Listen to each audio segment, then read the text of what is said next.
নাফসিন যায়িকাতুল মউত, প্রত্যেকটা প্রাণীকে মৃত্যুবরণ করতে হবে। এই মৃত্যু সবার চেহারাকে পাল্টিয়ে দেয়। এই মৃত্যুর স্মরণ সবার অন্তর থেকে লোভকে বিদ্রুত করে দেয়। এই মৃত্যুর স্মরণ রাগী মানুষের রাগকে ঠান্ডা করে দেয়। এই মৃত্যুর স্মরণ অন্তর ফেটে যায়, বুক ফেটে যায় যখন পরিবারের কথা চিন্তা করা হয়। এই মৃত্যুটা বড় ভয়ানক হয়। হুলকুমে এসে যখন জান আটকে যায়, বের হয় না, বুক তৃষ্ণায় ফেটে যায়, পানি পান করার কোনো সুযোগ থাকে না। 7 সাগরের পানি দিলেও মনে হয় তৃষ্ণা মিটবে না, 1 চামচের পানি সেখানে তো কোনো খবরও করবে না।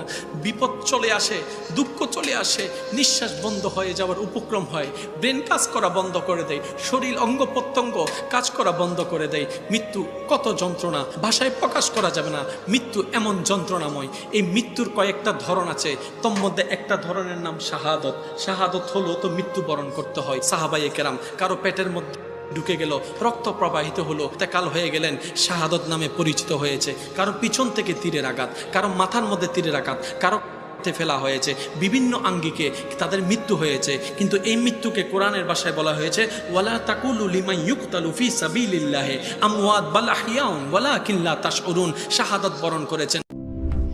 এন মোহাম্মদ ওয়াটার পাম্প, মাটির গভীর থেকে পানি তুলবে অবিরাম।